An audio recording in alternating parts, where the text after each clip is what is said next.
Hi everybody, this is Dr. Madhuri from Team MDS Conquer.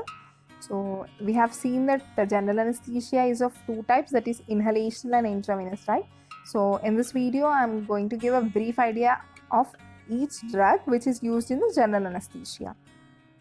So first we'll start with the inhalational agents, that too important, nitrous oxide.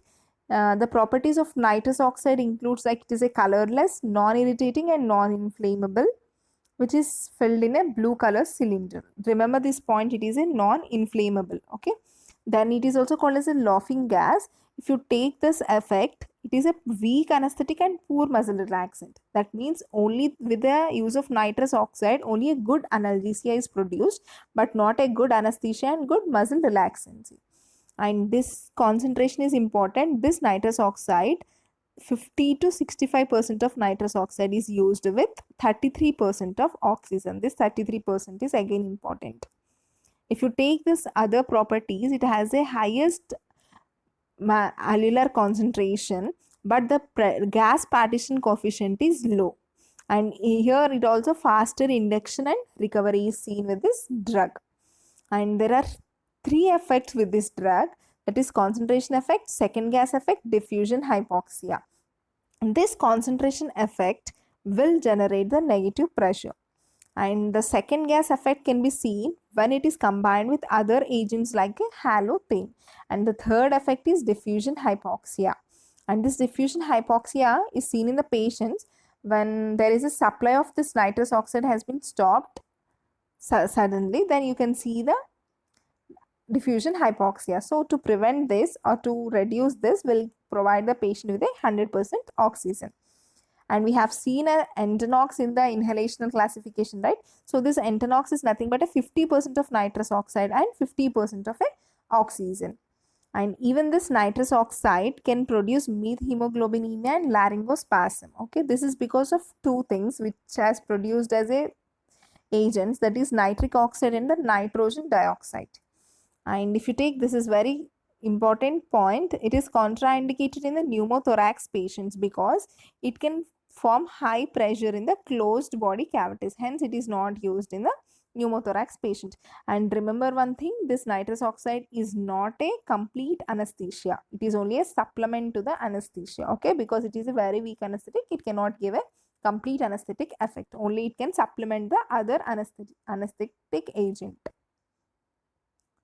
The second inhalational agent will be of halothane, and this halothane is of a poor analgesic, whereas we have learned that the previous nitrous oxide is a good analgesic. Okay, even this thing also non-irritant, non-explosive, but it is a pleasant smelling one. And even it is a colorless, volatile. One thing remember, it can cause hepatitis on repeated use. And these are the effects of this halothane, that is on H. You can remember with this spell only, that is halothane. H means H for H, that is hypothermia, that is it can cause the malignant hypothermia, and the treatment for this malignant hypothermia is dantrolene. So with the dantrolene we can treat this malignant hypothermia. If you see the A is for arrhythmias, and it sensitizes the heart to adrenaline. L for liver toxicity, it is liver toxic. O for orthostatic hypotension. T for tocolytic. H for heart, that means it will inhibit the heart and inhibits the heart blood pressure and also the decreased cardiac output. A is for asthma, and it is used as a bronchodilator, and NE for non-explosive. So this, remember, it is a non-explosive inhalational agent. And there are 3 C effects, that is chills, catecholamines and children. That is, it can cause the post-anesthetic chills. So the post-anesthetic chills can be treated with pethidine. Okay, remember here malignant hypothermia can be treated with the dantrolene, whereas post-anesthetic chills can be treated with the pethidine. And the second thing is catecholamines, that is it sensitizes the heart to arrhythmogenic action. And the last C will be for children because it is very safe to be used in children. Actually, in this slide, I am showing 4 assertions. That means 4 effects of this halothane and 4 reasons why the halothane has that effect. The first thing will be It is an agent of choice in internal version and manual removal of placenta. This halothane is used. Why? Because this halothane relaxes the uterus. So because of this property, it is used in the manual removal of placenta. If you take the second thing, it is contraindicated in labor. Why? Because it can have, because of this uterine relaxing property, and also a postpartum hemorrhage can be shown. So because of this reason, it cannot be used in the labor patients. And again, this is contraindicated with pheochromocytoma patients because it sensitizes the heart to arrhythmogenic action of catecholamine. Because of this reason, it is contraindicated. If you take, it is the agent of choice in bronchial asthma. Why? Because this has a bronchodilator action. So then coming to the third inhalational agents, that is ether. It's a very good analgesic and muscle relaxant.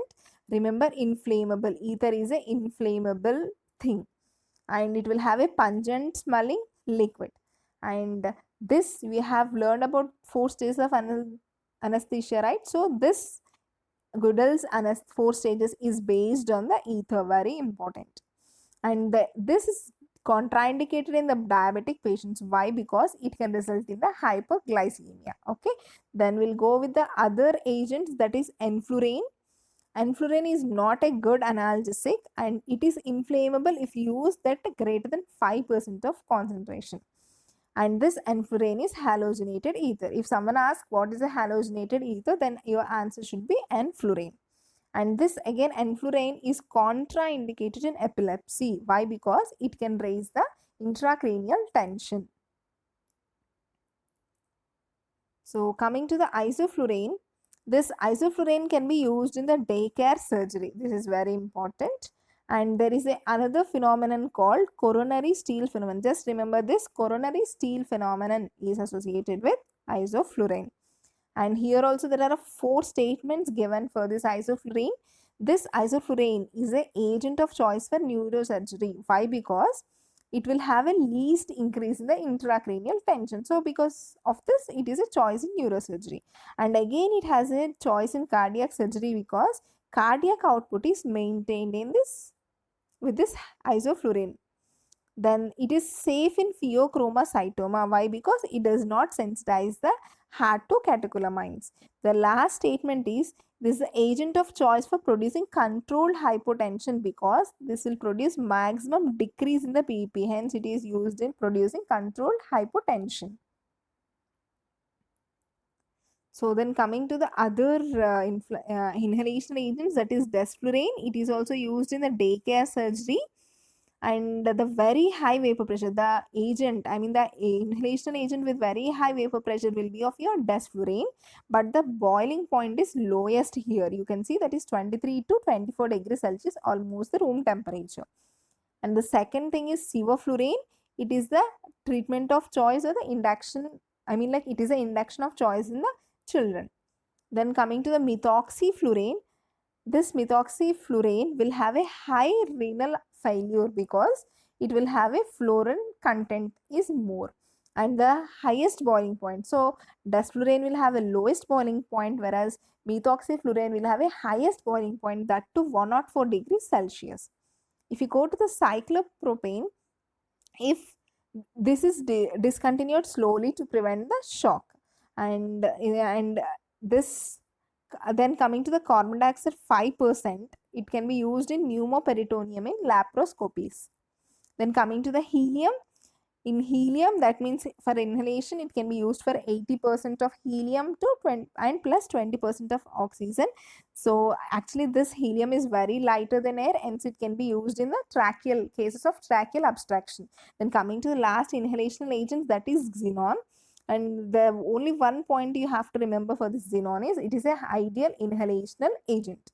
And if you take the seizures, that means there are 3 inhalational agents which can cause the seizures. That is, you have to remember this SEI, S for sevoflurane, E for enflurane, and I for isoflurane. So these 3 agents will cause the seizures.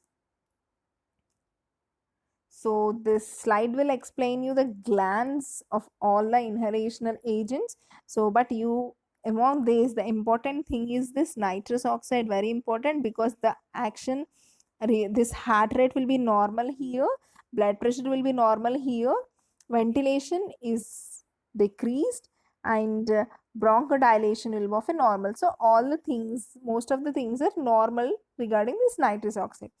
And the second point you have to remember is fastest onset of action you'll see with the desflurane, whereas slowest onset of action you'll see with the methoxyflurane.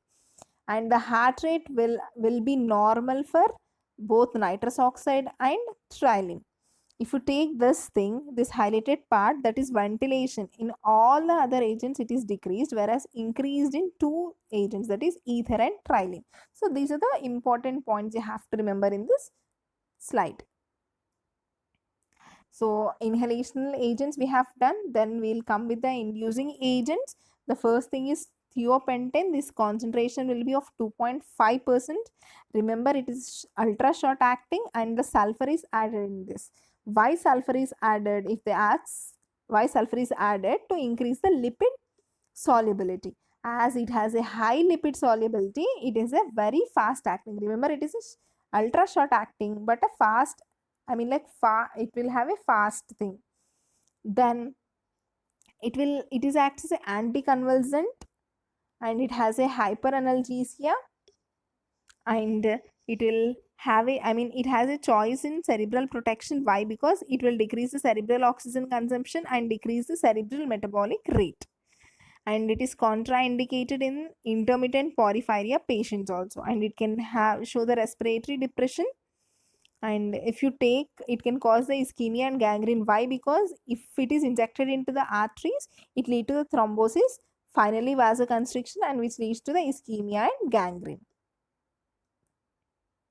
Then coming to the ketamine, this ketamine is a phencyclidine that is hallucinogenic. Hallucinations can be produced with this ketamine, and onset of action will be in 30 to 60 seconds, and it can be terminated in 15 to 20 minutes. And it can block the NMDA receptors of the glutamate. This is the mechanism of action, and but it lacks the muscle relaxation property. And this is called as a very important, it is called as a dissociative anesthesia. So in dissociative anesthesia, you can see there is a profound analgesia, amnesia with the light sleep, and where the immobility of the patient can be seen. And this only this is the important agent which can be used in full stomach. Why? Because it will depress the pharyngeal and the laryngeal reflexes. And again, it is also a choice for the shock patients because it will increase the blood pressure, intracranial pressure, and intraocular pressure. As it increases the intracranial pressure and intraocular pressure, these are contraindicated in glaucomas and the head injuries. And this is the choice of in this is the inducing, that is intravenous, right? So this is the choice of intravenous agent in bronchial asthma. But if you take the inhalational agents, halothane is the choice of drug. Whereas in choice, it is the choice in children, that is the intravenous. Whereas if you take the inhalational, sevoflurane is the choice in children. Then coming to the propofol, this propofol is a milky white powder, and it is an antiemetic and antipruritic action. And one important point here is it will have a myoclonic jerking and a muscle twitching can be seen with this propofol. And there will be decrease in the blood pressure, and there is no muscle relaxation. And this is the choice for malignant hypothermia, and daycare surgery can be used. And even this is used as a total intravenous anesthesia, this propofol. Remember, this is total TIVC. Okay. Then coming to the etomidate. Etomidate is can be used in aneurysm surgeries and the cardiac diseases. And maximum nausea and vomiting is produced by this etomidate. And there will be of adrenocortical suppression, and vitamin C deficiency can be seen with the use of this etomidate.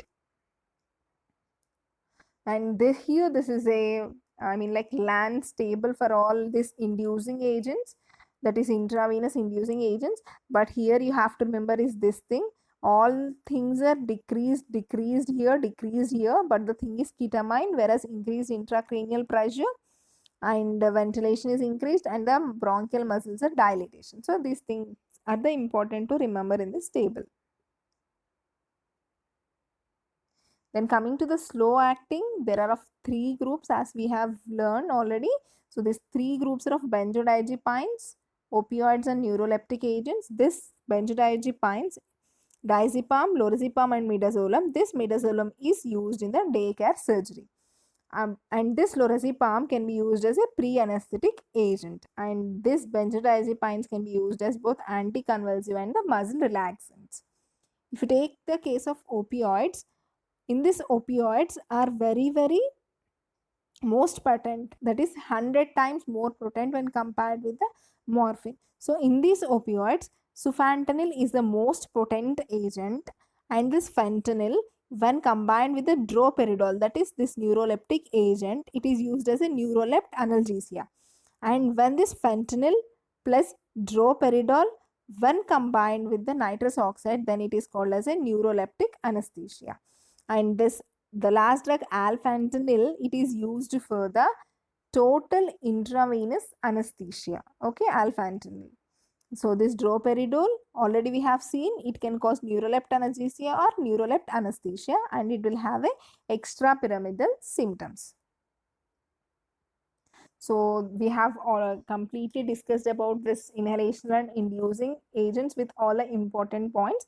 So here I have given a mnemonic for the daycare surgery. That means the agents which can be used in the daycare surgery. Okay, this mnemonic will be like this is my mind map. This is my mind map. So in this, I is for, so we have to take is, M, D and map. Okay.